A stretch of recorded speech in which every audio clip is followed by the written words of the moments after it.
let me show you how we can power off our Motorola Edge 70 without the screen lock password.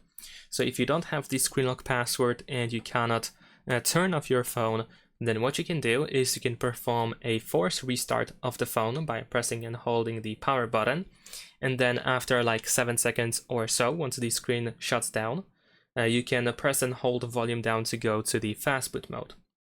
So first we're gonna force restart the device. I'm gonna press and hold the power button, and also in the meantime, as you can see, after a couple of seconds the screen puts itself to sleep due to inactivity.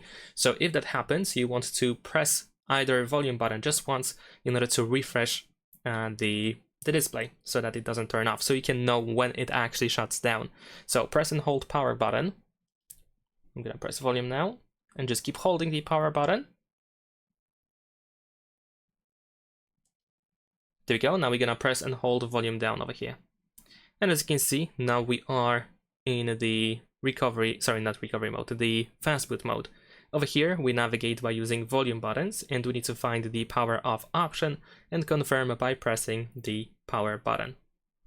And there we go. This is how we can power off our Motorola Edge 70 without the screen lock password. Thanks for watching, leave a like and subscribe.